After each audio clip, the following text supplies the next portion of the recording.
I knew what I was doing, Eamon knew what I was doing, but I got caught for 3 or 4 moments like that where it was, I nearly got there. And I remember Eamon ringing me to say, look, there's video analysis tonight. You're obviously not down for it, but I'm going to town on you.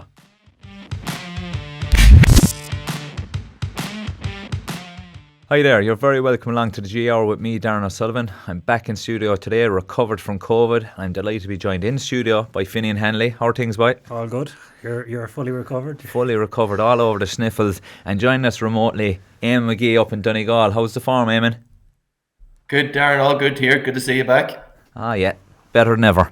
I nearly turned up head to toe in Kerry gear today, but I said, look, I'll keep it low-key today. It's only the league is all I'm hearing all the time. Council, yeah, it's early doors. Keep it country. I know, I'm not trusting you'll be building Kerry up, but we're going to play it down today. But I suppose the one place we can't play it down is Clifford. He put in a performance the weekend that was just... look, I was saying to a few Kerry people, like, you can't play him down anymore, and I always thought playing with the Gooch, I'd always say Gooch is the best of all time for me, and other people are different, but the way Clifford is going, he's a sporting freak. I just don't know. Like, we're lucky I have two lads in the full back line here with me. What you do with him? It's a good question. I think, yeah, look, the WhatsApps were flying around yesterday and there was names been littered, Canavan, Linden, going back as far as the 60s and in Galway, Sean Purcell and like all the greats of the game were been named because people are just looking at this guy saying how far can he go. Now again there'll be the question of the Joe Canning question of All Irelands and stuff like that, and that'll be down the track, but to date, given what he's done in schools and minor, under 20 and recently for the seniors is absolutely phenomenal. Like, look, you're not we'd get on to American 1v1 and all that sort of stuff, but his accuracy, his speed, his balance, everything. He's all the attributes of being one of the greats, if not the greatest of all time. Obviously, Kerry are coming. They've Jack O'Connor at the helm, and I think they'll build a team to facilitate his greatness. But yeah, it's phenomenal. Look, you'd hate to be in their market. You just hate it. Like it's not a place for anyone, the faint-hearted anyhow. No, that's the thing. You'd nearly think going forward that teams will have to put two defenders on him, Eamon, but like Finian named off names or different footballers, but I think the thing we talk about All Ireland as well in the comparison, let's say Joe Canning, and he came in at a time when Kerry we're not winning All Irelands, we're not dominating, so he's actually coming in at a more difficult time, which probably makes him more impressive that he's that maturity and that confidence in his ability. When Kerry aren't going well, he's still standing out every game, leading the line. What do you reckon, Eamon? Yeah, I think it's just ridiculous what he's doing. He's been on the radar for, what was it, 3 years at minor level, and to fulfill that potential, we've all seen players throughout the years that have unbelievable potential at minors, and then maybe it takes a while for them to adjust, or else they peter off and they don't fulfill the potential. But Clifford's just ramped it up and gone up and up and up, and I don't think people fully appreciate what he's doing. And for days like yesterday, for him to put on a show like that. He seems to be doing it all. Like it's the outrageous, but for me, it's even the simple things. He just does everything right. He's decision making more often than not. Like, and that's obviously something that's going to improve as he gets older. He's always on the money, and some of the scores he kicked yesterday, like the pace and the power, along with the accuracy and the decision making. It is frightening, and the one thing as well, it's exciting for us as supporters as well. Obviously, as a Kerry fan, it's even better. But for supporters going to games and see, he's a superstar. The crowds that come on the pitch after just to get a glimpse of him, just to get an autograph, it's brilliant, like, and exciting. The only thing that's going to stop David Clifford, Darren, is Clifford himself, because it just looks so easy to him. It'll come to a stage where there's not going to be many defenders that can touch him, and how does he challenge himself? And does he keep pushing up and up, or does he just sit back and, right, I've got that point now where nobody can touch me? Because if you were to imagine his form as a graph, it's up to himself. It's his own decision whether he just keeps going up or he just plateaus or drops off, and that's the scary thing about it. Yeah, and I think the lack of All Ireland that Kerry have had in recent years is probably something that may help him longevity wise that he's going to want to top up as many All-Irelands. Well, get the first one over the line first, but it'll be about collecting the medals after that. The individual awards are great, but he knows a lot of what he's measured on will be All-Irelands. And look, I suppose we'll go to the game the weekend. Kerry, it wasn't just David Clifford, there was an array of talent all over the place, but it was great for Kerry. It was a third league title for a few of them boys, but we'll start with Mayo, because like you'll be playing him in a couple of weeks, Finian. I'm getting cranky watching them. I swear to God, I was getting mad watching. I just couldn't understand how poor they were yesterday. It's a roller coaster, all right, for a lot of for the Mayo fans. Like, look, Kerry were awesome yesterday, and they're playing outside of last week. They're playing serious football, and going back to the Clifford thing, they seem to be able to mix it with the blanket defences. They're finding space. Like, Clifford's drawing a lot of attention, but there's Brosnan now coming in, who's a phenomenal footballer. He's not even making the team. Killian Spillane hasn't featured. Like, there's a lot of us. There's a huge support cast there for Clifford as well. So they've loads of options. So let's not take away from how good Kerry are. But look, Mayo were poor yesterday. They missed the lads they were missing, in fairness. Mullen, Dirk and the goalie, like, they were big losses for them, because those boys had been going well in the league, but just didn't show up. And I thought Mayo would impose the running game and the physicality on Mayo yesterday, but Croke Park, it just seemed to be too big for them yesterday, and there was loads of space for Kerry. People were saying, like, were they going for it? Were they not going for it? Look, it was a league final. Of course Mayo were going for it. There's a lot at stake now in league finals, because it gives you that bounce going into the championship. But they were poor from start to finish. They didn't seem to have a pattern of play. They were trying the running game. Kerry seemed to be set up well defensively, and then Ryan O'Donoghue inside, but other than that, Jason Doherty wasn't going well. The ball wasn't sticking. So look, it was a poor day for Mayo. Hopefully, from a Galway point of view, it will knock the stuffing out of them for 3 weeks' time. Now, look, we lost yesterday as well, which, two teams may be low in confidence in 3 weeks' time, but that'll be a sucker punch to Mayo's bigger ambitions throughout the year. And like, Kerry just made them look like boys yesterday. Yeah, and I suppose Eamon, like Finian mentioned, all the players that were missing there the weekend, and obviously, look, they're big players and they'd make a difference, but first time I've ever seen Mayo look flat. It looked like leggy. I think it was and then Páirc Clifford should have had 2 goals in the first half, and the first goal, he went around Cohen as if he wasn't there, and the lack of pace was frightening.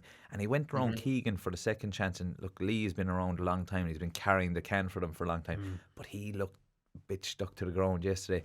Tyg Morley burnt Aidan O'Shea at one stage and put the ball across to David Clifford, and I was sure, like, that was 3 goal chances that Kerry should have done better with in the first half alone. And like we were talking off air, and you were probably in the same boat as me. You have a lot of respect for Mayo, but it is getting frustrating. Are they getting any better? It kind of came across as arrogance that they're too good for the league, and a team that doesn't win a lot, I can't get my head around it. Yeah, I don't know, is arrogance the right word for it? I suppose there is a bit of arrogance, because, like, for them to treat an All-Ireland medal like that, and that's basically what it is. A league is the best team in Division 1 is playing for a medal, and for them to treat it and for the opportunity to win it, there's a wee bit of arrogance in it now, but they're just so incredibly frustrating. I can just imagine being a Mayo supporter for the last over a decade now, and the ups and downs and what all that brings now. And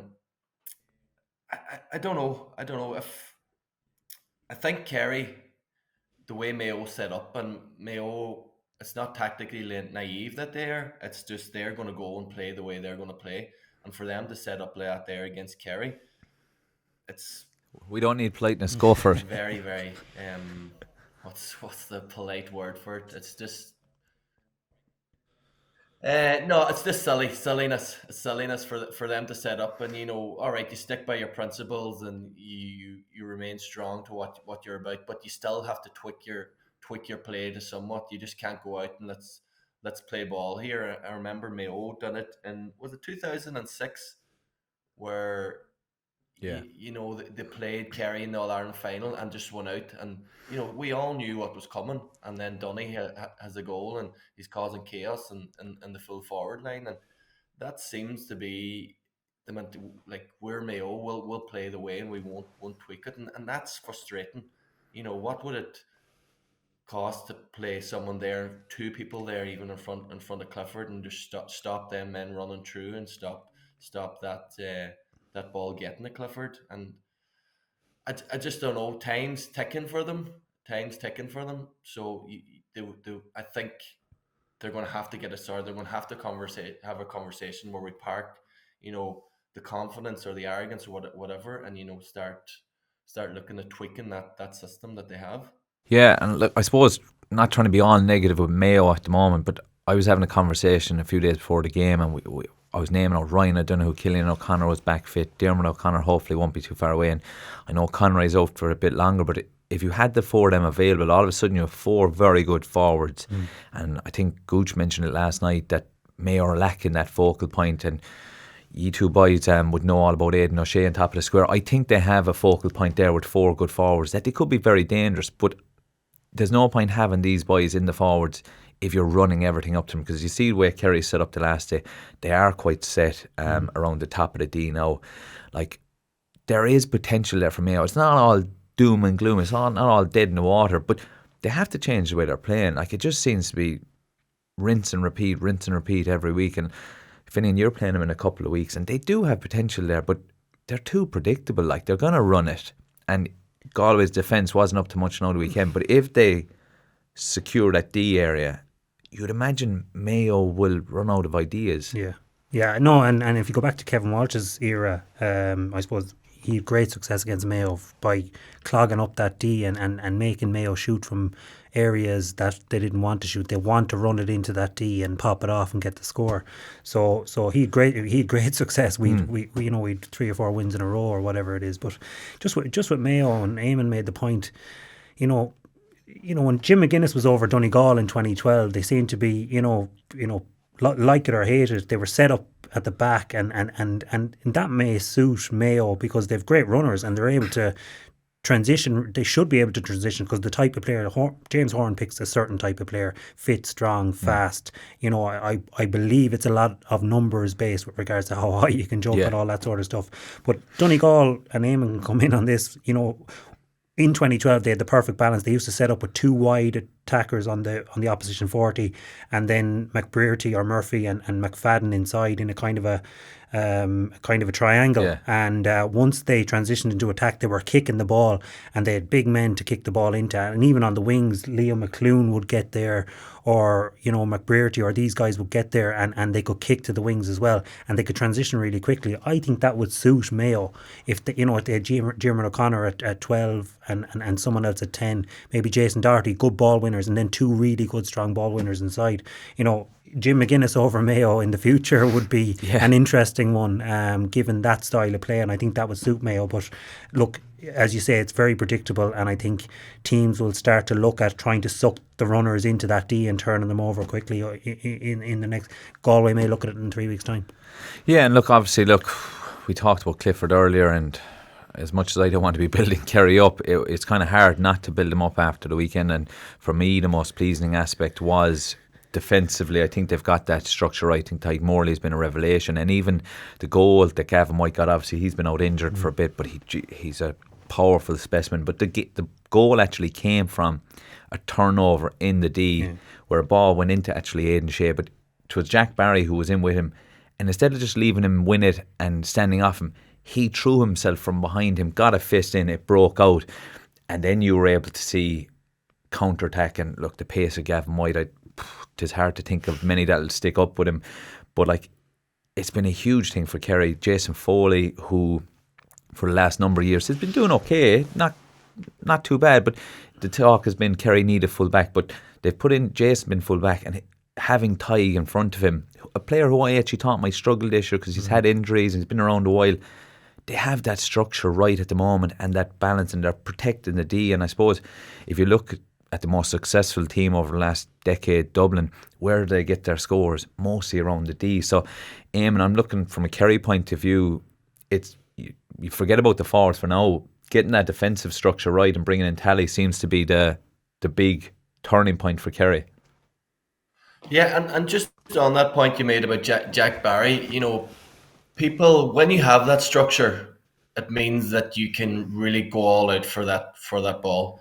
If you're sitting back, if like if Mayo are getting a press on, it gets out from the press and it's a 1v1, you nearly have to let the defender or the forward get the ball, because you can't commit like that. But because there's a structure in place, because there's cover in place, Jack Barry can go for that ball, doesn't let Aidan O'Shea get it, can go for the ball 100%, get the hand in, and the numbers just break at pace, and that affords you to do it. Mayo are good at what they do, but there's always a danger of a slip. There's always a danger of what David Clifford did to O'Hara yesterday. That's where Kerry are coming into their own now. They've got the structure. They know that they're going to get it right at the top end of the field, and for me, it's Kerry's All Ireland to lose. I hate to put this on you now, Darren, but for me, it's up to them now what they do and how they. Obviously, they're going to have to change it about for different teams. Teams will recognise patterns in their playing. They'll say, how can we get at Kerry? But they have the foundation now to go on and win that All Ireland. Yeah, I think you're right, and I think even the greatest Yera Kerry fans, we'd find it hard to. The grass is green and the sky is blue. Yeah, we've heard it before. But it's very hard at the moment because they actually have a lot of options, even in the backs, which normally you'd say you have your 6 backs and this fella's lucky to be on, or maybe he isn't. But like, we've had injuries and fellas have come in, and Dan O'Donoghue from Spa came in at the start of the league, did really well, got injured, and Graham Sullivan from Drummond has come in and done really well. Obviously Gavin White had a forced injury, was out, he's come back, looks fresh, looks strong. Tadhg Morley, as I mentioned, Jason Foley looks like a new player, so they have options. I think the biggest decision for Jack is going to be personnel, who goes where. Páirc Clifford was excellent again yesterday, gets his hand on a world of ball, should have had 2 goals, probably should have 2 good saves with a goalie in fairness, but Shawnee's going to be at 11, and even though Páirc was brilliant there and people say, oh, that's his best position and he's just free flowing, he's kind of playing in his own little game as well, whereas Shawnee in the 40 kind of creates more structure. Yeah. He's set there. Players know that there's always going to be someone in that centre forward position, which helps Kerry's structure and it helps him to come out. So there are decisions there to be made for Kerry, and I suppose they're not complaints or anything like that. I suppose you mentioned Tony Brosnan and Killian Spillane, who you'd imagine were going to be starting this year, but Paul Ganey, one of the older heads, he was unbelievable yesterday. Do you know, even take the scoring out of it, he's a classy player, he's calm on the ball, and it's going to be about getting the personnel right. I thought Stephen O'Brien had forced his way into that wing forward position, but Darren Moynihan came back in yesterday after injury and was brilliant. And I suppose a player I want to mention is Adrian Spillane. Yeah. He was outstanding yesterday, and he is a worker, and he seems to be that wing forward that Jack wants. Do you know, he wants that fella who can be up and down in transition, and in fairness to Adrian, he'd fight with his fingernails, which is always good to have. Burns as well is to come in. Yeah, another option coming off the bench, loads of legs, and in fairness to Burns, his first instinct is kicking, which plays into what Kerry are doing. So for me, it's going to be, can Kerry get that balance right going forward, and that's where they might struggle. Are we going to be seeing over the last few years, we've seen Dublin teams, Dublin versus Dublin. We'll start seeing Kerry versus Kerry now. You'll be seeing the text going around of the Kerry 15 playing the Kerry 15 and who's better. But look, they still have to get over the line, and going back to Mayo won't go away. Look, they're high octane, they're great. It's great entertainment. Yeah, it's great to watch. When they're on, they're brilliant to watch. They're a million miles an hour, and it's just full gung ho for the game. So, look, they'll be sore after yesterday, and it was a huge disappointment to get beaten in that manner, because they were so close in Killarney a couple of weeks ago to beating Kerry, which I thought they should have on the night. But it'll be interesting in 3 weeks' time now. 2 teams coming off bad losses that they would have won for those games yesterday, and you're going to have 2 managers under pressure, 2 counties where supporters don't hang around. So there's a lot riding on it. It's a huge game. So hopefully Mayo are flat as pancakes, and our boys can get the win.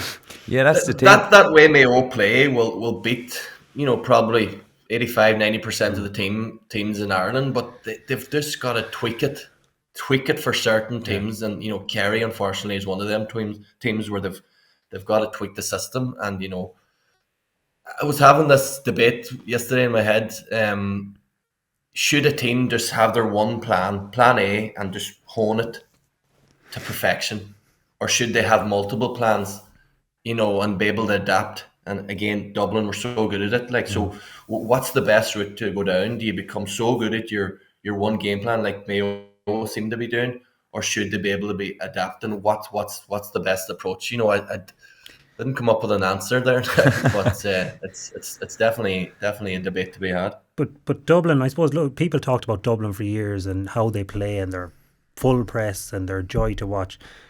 Cian O'Sullivan was a sweeper for 6, 7, 8 years. They weren't stupid. Obviously after the Donegal thing in 14, they won 15, 16, 7. But Cian O'Sullivan was free. Jack McCaffrey was free. They always protected the full back line, always.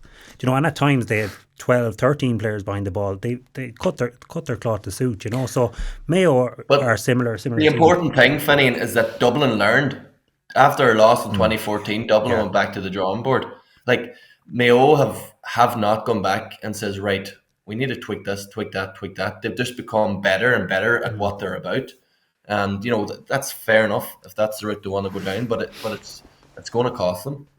Yeah, but in terms of that Dublin team as well, like the likes of Cian O'Sullivan, he knew his role, and so often teams never played with 6 forwards up against Dublin, so they dropped a player back, and Cian O'Sullivan had the intelligence to just marshal the whole defence. Yeah. It was effortless to him. But Dublin always, as good as forward teams, they had the best scramble defence. They saw danger before anyone else did.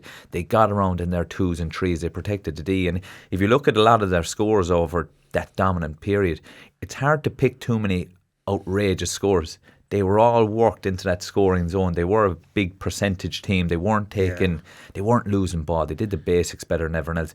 And to be fair, they probably worked harder than everyone else because they saw the danger where it was, and they sacrificed. They had a great understanding of each other's roles as well. And that's the beauty of knowing your system, and maybe the hard part of juggling from 2 to 3 different systems. You can get caught between a rock and a hard place, really, and some fella thinks he's pushing, another fella thinks he's going to drop off. So Mayo definitely need tweaks.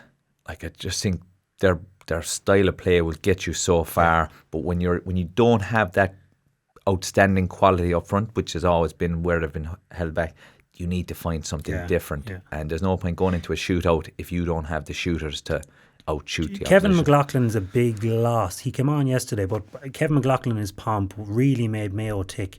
And they did play him as a sweeper a couple of years back, and it seemed to work quite well because he's really intelligent. And Kevin's instinct is to kick the ball. Yeah. And I think Kevin McLaughlin was probably underrated because you had O'Shea and you had O'Connor.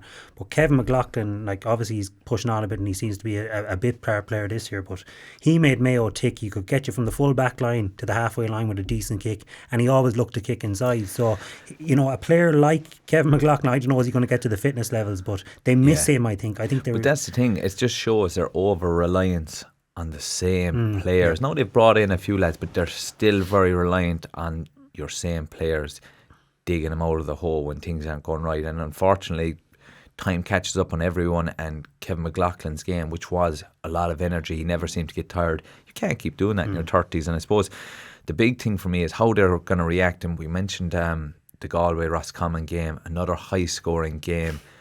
Galway kept going till the end. I don't think, they'll be disappointed, but they won't be as bad as Mayo are today. But we mentioned it on the show last week about losing the last game of the league before the final. I'm going to quote you both on it. The Galway had too much quality to lose this final. Both of you said it. Yeah. But we did talk about the threat of Roscommon, and look, it was a very good game. It was open, defensively not great, but the standard of athleticism, the running of the game, but the kicking by Roscommon and Galway, to be fair, was outrageous. The quality on show was incredible, and I know, look, they both will have a lot of work to go into, but it was a great game of football for a neutral.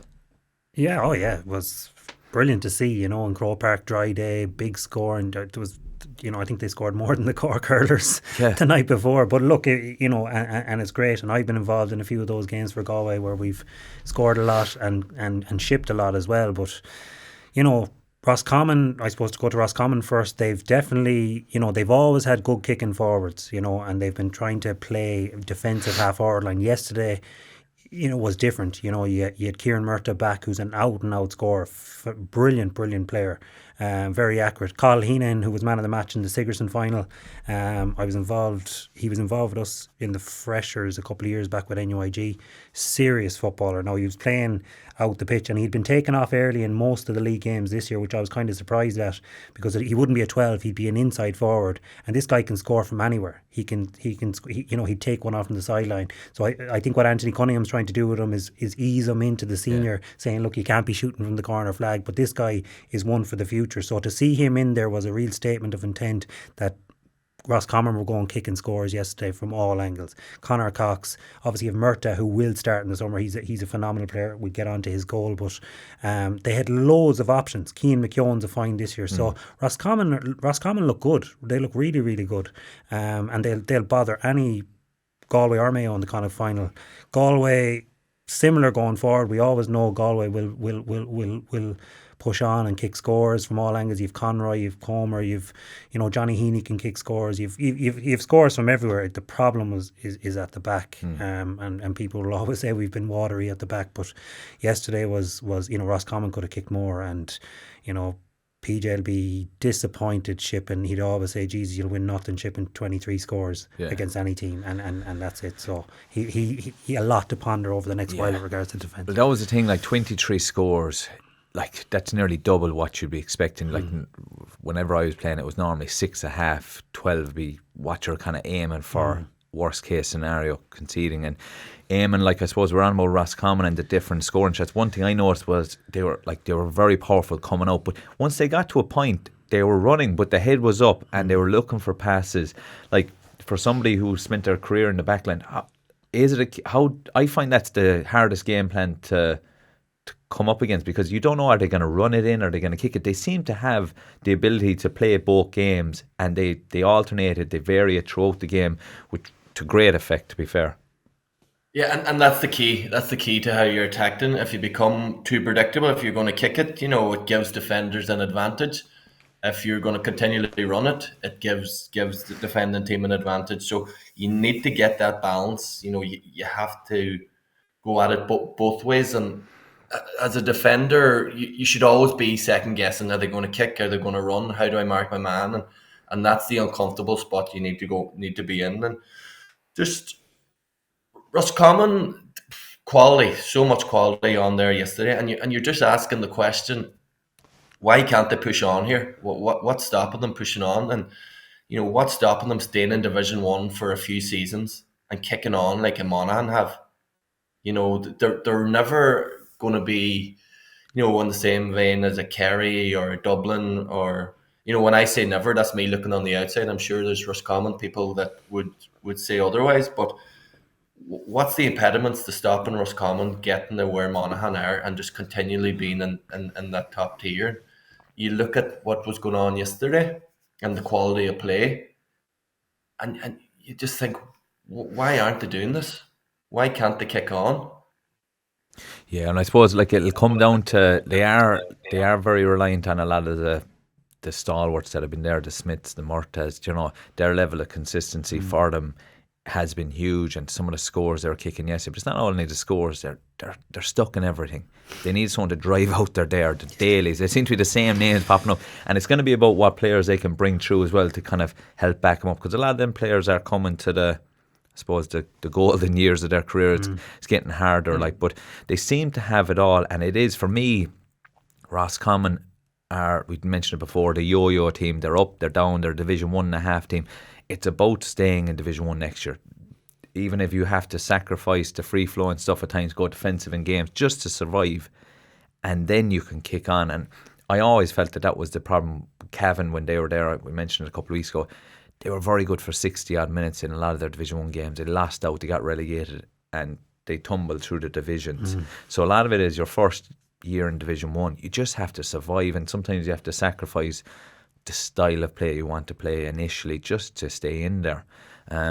But for both teams now going forward, obviously it was brilliant to watch, but defensively, we're going to talk about Murta's goal. The finish was outrageous, but the defending, I have two defenders here with me. I'll always be on the forwards side, to be fair. It was brilliant, but it was embarrassing, the defending. He seemed to stumble through four defenders who, I don't know what they were doing or what they were looking at, but like Joyce on the sideline must have been pulling his hair out. You can have too many people in or around as well, and Eamon will know this. Sometimes it's the anybody, somebody, nobody.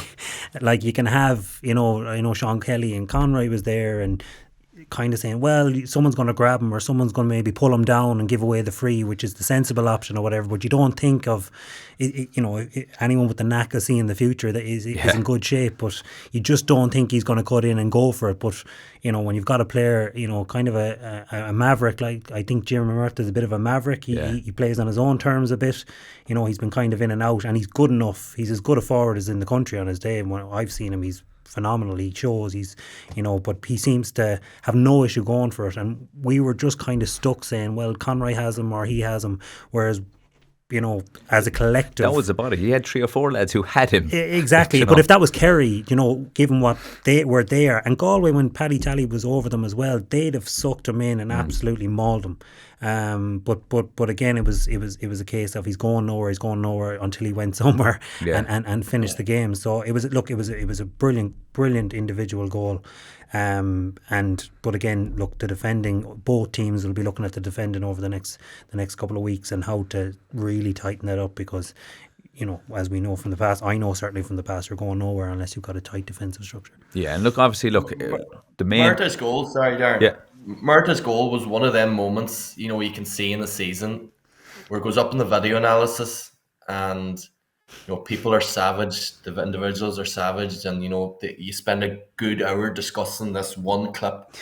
Yeah. And it can nearly become pivotal to your season. Yeah. So we'll never do this again because, as a defender, and, a wee bit of an interest in coaching, defensively, that's just shocking. And sometimes there's moments like that, be it an attacking perspective, a defensive perspective, that there's moments like that where you can nearly bounce off that, use that there as a reference point for your whole season. This will never happen to us again. And, you'd like to think Galway will learn from that, and we won't see something like Dermot Murtagh getting through four Galway players, or whoever, a Mayo man getting through 4 Galway players and putting it to the back of the net. But it's moments like that there that can nearly define a season. I don't know if you've ever been in that dressing room or that analysis session now, but I remember with Donegal where there was moments where teams were getting shots off, and it was just 3 or 4 shots off, and that nearly defined this mentality that teams do not get a shot off easily.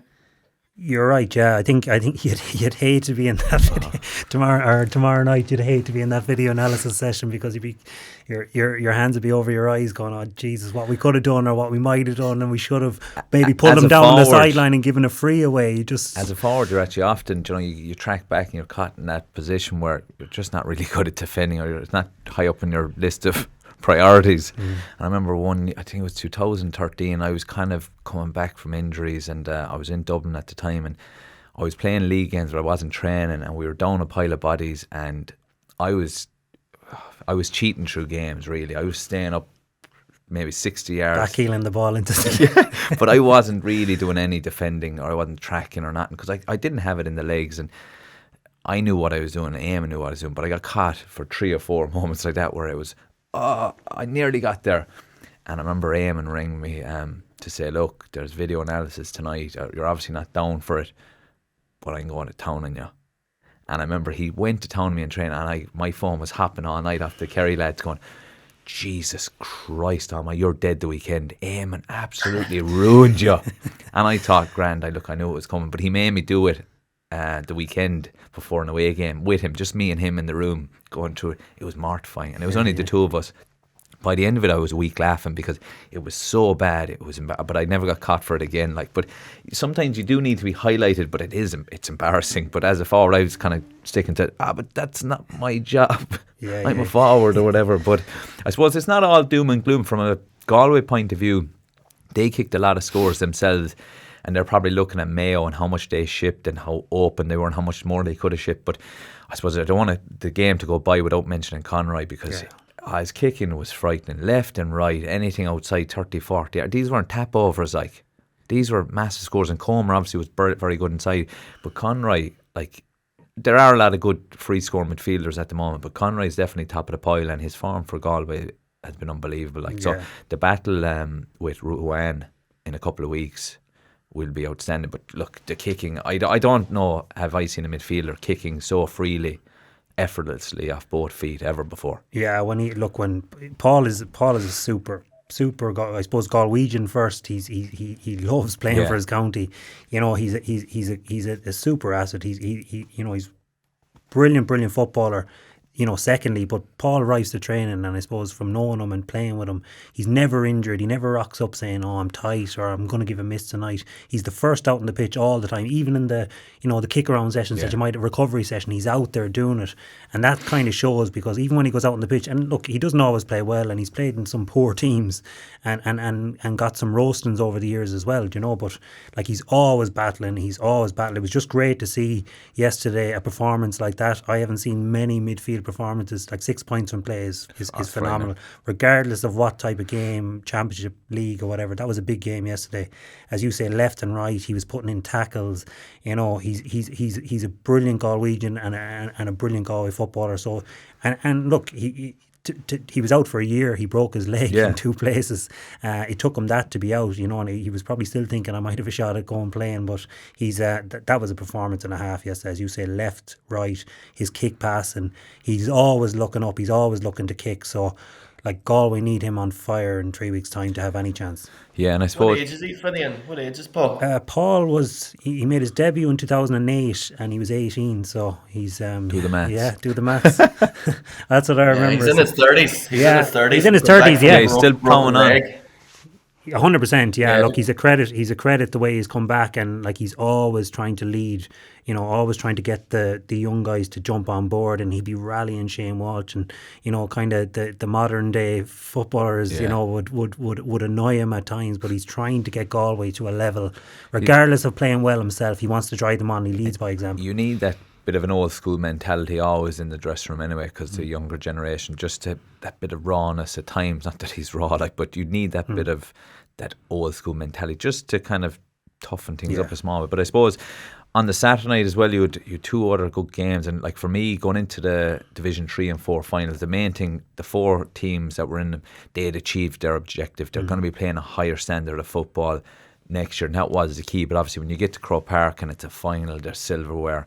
Like, it was brilliant. And look, we'd start with Mickey Hart and Louth.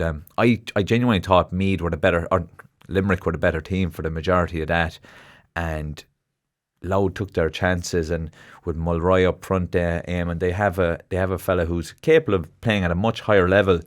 And I heard an interview with him recently. He's not lacking in inner belief. Like, he believes in his own ability, and he believes in the direction that Louth are going. So look, it was obviously a great game for Louth and Limerick.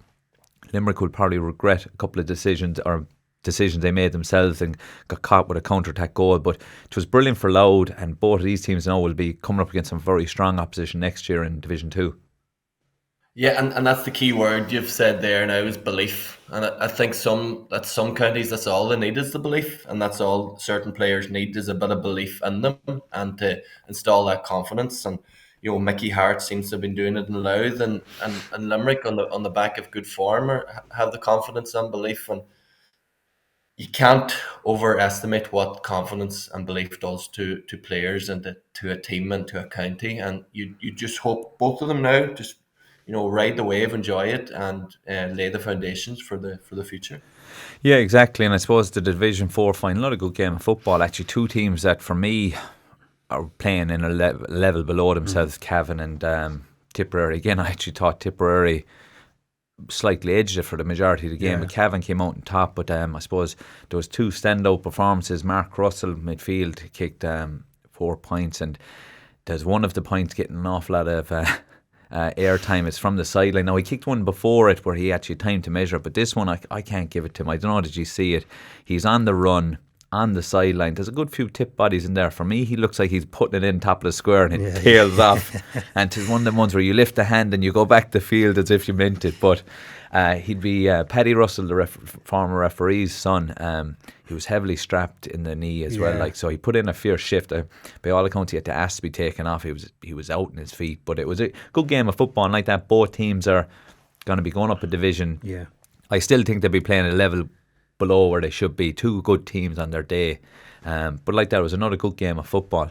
Yeah, no, it was, and obviously both teams after coming off the back of, Ulster and Munster championships, and then to end up in Division 4. But it just goes to show, as you say, you can fall. Derry happened to Derry, and you end up. But look, it's not.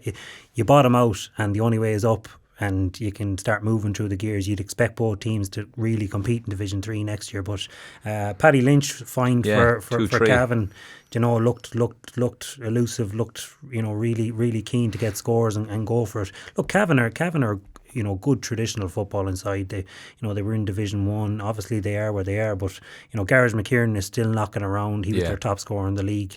They have a bit of leadership, Faulkner and these guys as well, and they have a really good manager in Mickey Graham as well. So but that said, like, they'd want all the confidence going up to Antrim in a couple of weeks' time. Like, that game there's already been a bit of hype around it, so it's a tough one to be heading up there for them, and it wouldn't be a foregone conclusion on what I saw on Saturday night. No, and like that, I suppose the one thing they'll have in their favour now, and it's the main thing was getting promotion, but they got to climb the steps of the Hogan stand and collect silverware, which is always a great boost. And it's only a couple of years ago that they collected an Ulster title. So they have a bit of winning history, which is good for them. So they'll go on and, look, they got the main objective to promote it, but they got a bit of silver and probably a night out celebrating as well. So that'll all build into... it is, a bit of key, bring a bit of bonding and brings the group together. It's always great when you're winning, and that's another reason why we get annoyed with Mayo when it doesn't look like they're taking a Division 1 title seriously. But I suppose going away from the games, there's a couple of talking points as well.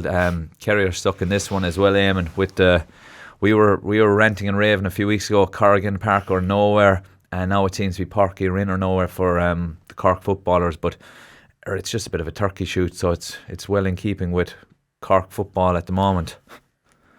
No, it's completely different to the Corrigan Park situation. We need to add that in. If I think there's an element of the Cork trying to ride on the back of that, and it's completely different. The root cause of this is Ed Sheeran.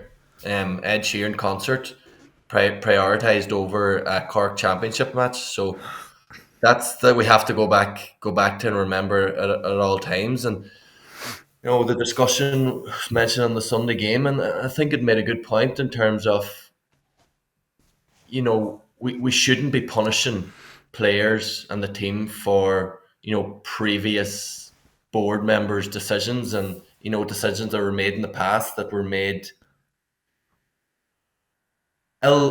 ill-judged or unwise decisions, if you get me. I suppose for me, I'm kind of, unusually enough, I'm actually in the Cork footballer side for this, and I feel sorry for them because, look, they're going through a tough time. Look, they avoided getting relegated Division 3.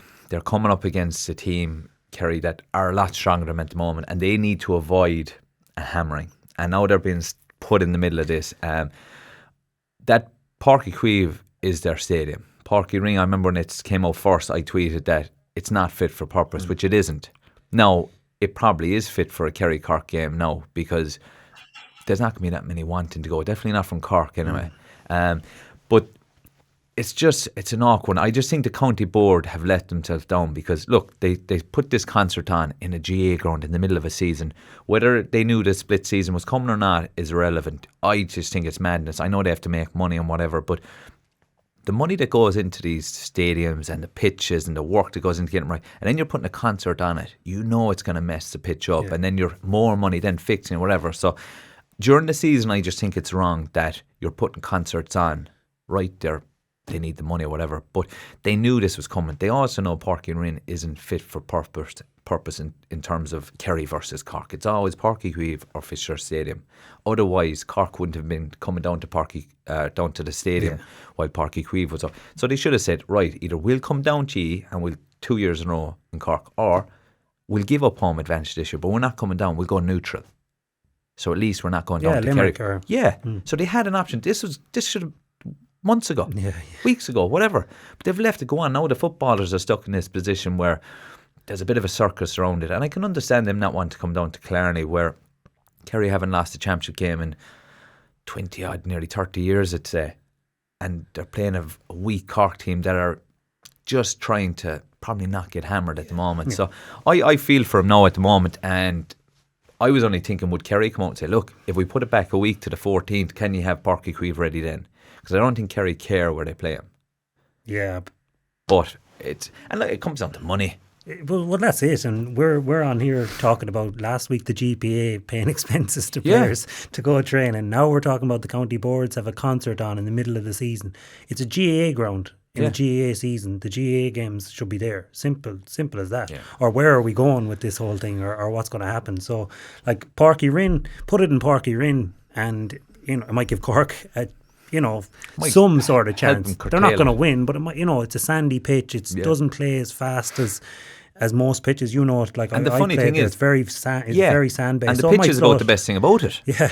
Because everything else around it, like getting to it as a supporter, the stand, I wouldn't really call it a stand, is more of a terrace and a couple of bushes. And the dressing rooms are tiny. Yeah. Like it's genuinely not fit for purpose. And like we keep talking about Páirc Uí Rinn was an amazing stadium. No, they put all this money into it to host big GA games, and we'll probably be looking for tickets to go up and see it. But there'll be more of an atmosphere in Páirc Uí Rinn. There will. Then Killarney. Like Killarney is great on the big days when you've got Cork and Kerry both buzzing. But like Killarney, if it's going to be a turkey shoot, which we think it will be, and I think most people, and I hope I'm wrong. Yeah. But look, Killarney will be, the odd clap. There'll be no real celebration. There'll be nothing. It's a huge ground. It's a great ground. But like going back to grounds, I think in GAA our grounds are too big. The stands are way too far. The pitch is so big in GAA that the stands are so far away from the pitch. And Pearse Stadium is cat. It's atmosphereless. Completely atmosphereless. I think the likes of Longford and grounds like that where it's a bit tighter. If you fill these grounds, might make a game of it. Like it's funny you mentioned that. I don't know about you, Eamon. Is there any ground that you liked playing in or didn't like playing in besides your own one?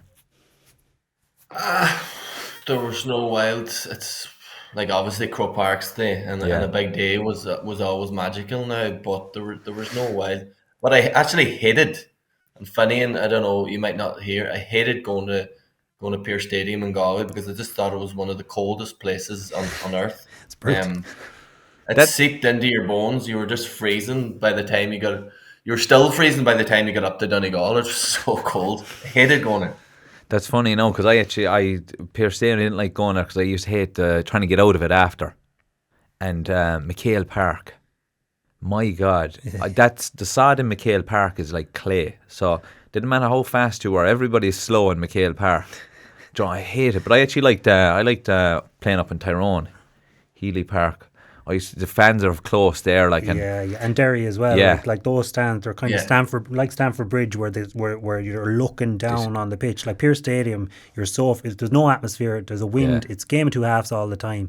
It's just not. It's not good to go to even a full house. It's just not good, But the likes of Healy Park and grounds like that where it's a little bit more compact, and I think. I don't see an issue. I'm looking forward to seeing Corrigan Park and hopefully Páirc Uí Rinn. I think there'll be way more atmosphere, and I hope they're tighter games. Yeah, so it'll be interesting to see what they do, but they need to get the solution with this Kerry Cork thing done quickly. And do you know what? I'm at the stage now. I don't think Páirc Uí Rinn is fit for purpose. I think it'd be a nightmare playing the game there, but it might make an atmosphere of it. It might make a game of it because I actually think most Cork fans that come down for the Kerry Cork game will probably not make it. Do you remember the Kildare Eamon, the Kildare Mayo game? I don't know if any of you were at that. That was a bit of crack. Do you know what I mean?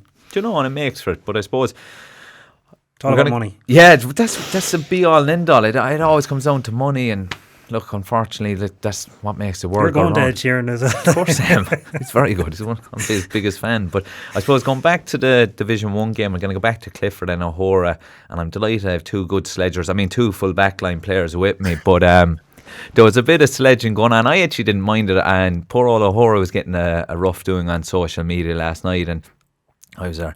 This is going to be unusual now. I'm coming out supporting the Cork footballers. Now I'm supporting the Mayo corner back, but he comes across a good guy to me. He took in a Ukrainian family and everything there in the last couple of weeks, but Clifford's no angel, so Clifford was definitely winding him up as well. But look, I think a big deal is made out of sledging, but it's going on forever. And it's one thing that, in fairness, we get away with as forwards, but forwards are brilliant at it. But we just do it differently. We don't look as aggressive when we're doing it because it's normally smart arse comments we're doing. And look, I suppose you're two lads there who'd been stuck marking some of the best forwards in the game, and I'd like to know what kind of comments you were throwing at them, Eamon. I'll go at you first because you're trying to hide a smile there behind your hands. I'm just laughing.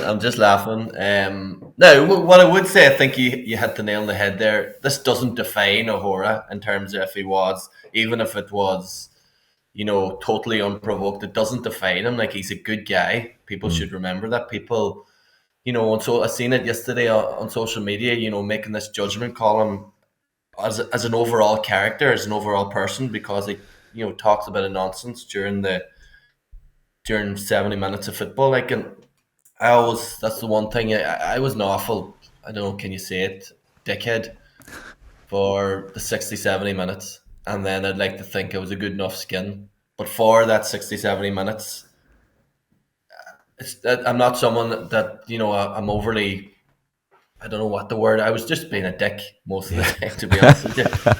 And, we'd all love to live in a world or play a sport where, there's honor there, but people are always looking for the edge. And,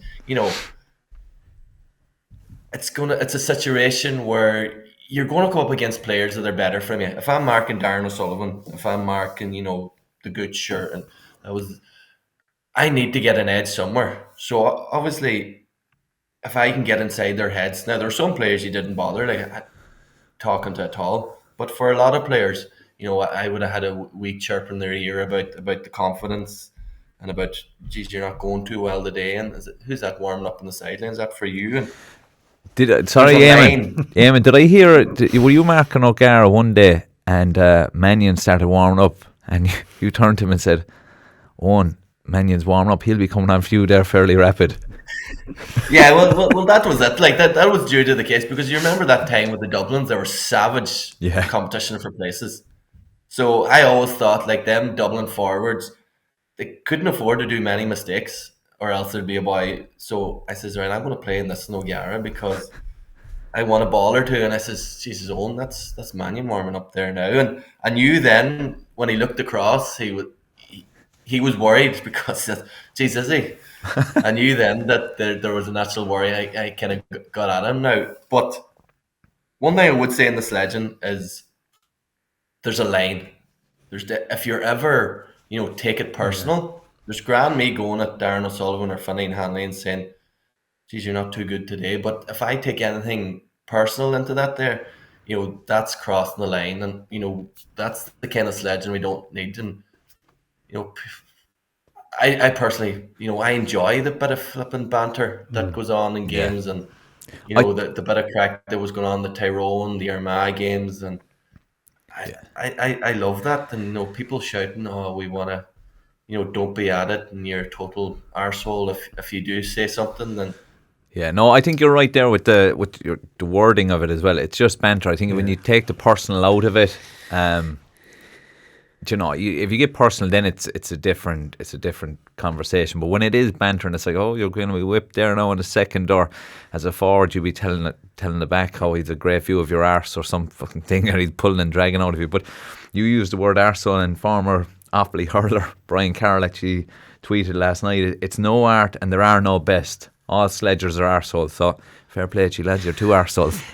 Yeah, look, it goes on. Like, you look at we all watch American football, and particularly on the Wednesday they show the microphones are stuck in there in the middle, and the stuff that's been said there. When we were in Australia, playing international rules, the Aussies are brutal. They'd call you anything, like they'd be, like they'd be calling you all sorts of names and just telling you you're this, that, and the other. So I believe it goes on huge over there, but it's part of the game. Like McManus and McBrearty, like they'd turn around and start telling you, you're crap, you're shite, you're this, that, and the other. I'm going to do this, that, and the other. It's a bit of banter, but as Eamon says, when it's and I've heard some pretty crappy, personal things been said to players on the pitch as well, and that's when you cross the line. Now, I don't know what Páirc O'Hora was saying to David Clifford. Yes, in fairness, he was told on Thursday night or Wednesday night, you're marking David Clifford. So for 3 or 4 days, you've got to come up with a game plan and stick to it in your own head, because there's no half measures. Either way, you're under pressure going in there on that lad, because Andy Dufresne couldn't get out of that one. It's your goose, like as simple as that. So I don't think, like from what I'm hearing about he stuck to his plan though, and he kept going with it or whatever. And at the end, he shook his hand. And I'm sure David Clifford would only kind of loved it because he was successful in the end. And I actually think he's probably getting, because he is a wild-looking buck. He's the long hair and the beard, and he won the Hell Week thing where he. Like I'd say, people thought he probably looked more aggressive saying whatever he was saying. It probably looked worse than it actually was. And like Lauren Guilfoyle said, where's the line?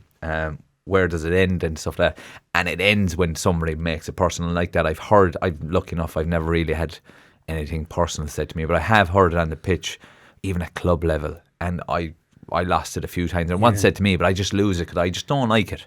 I don't like that, but I don't mind the banter.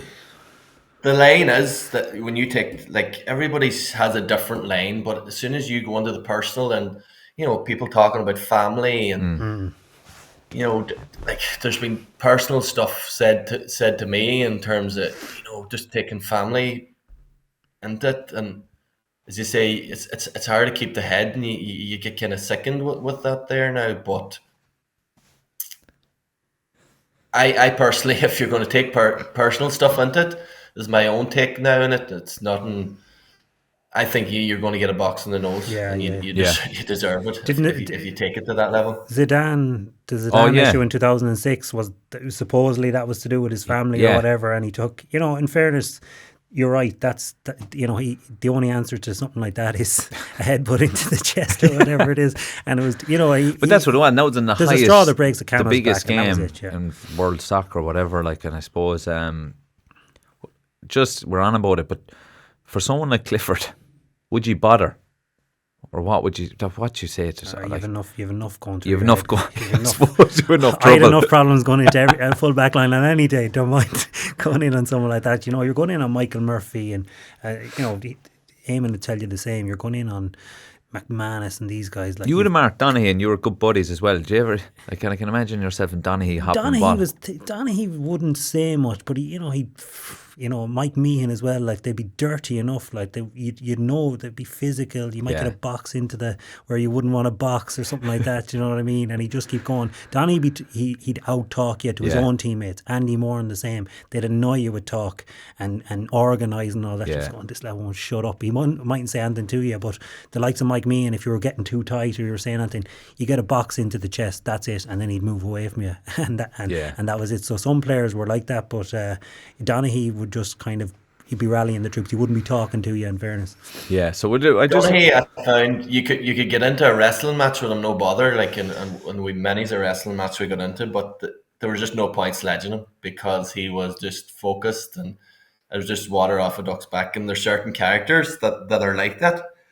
But just going back to the Brian Carroll thing, that all sledgers are arseholes, like, probably are for the 60 minutes, but just like that's it. I think he's a bit of a naive view in the whole world and on sport, and yeah, it's going nowhere. It's been part of the game forever, and it's not going anywhere. Otherwise, you're going to have 15 very quiet players on either team playing the game. But I suppose just going back to the league, seeing as it's all finished off now, have you any player of the league for you? I'll start with you, Finian.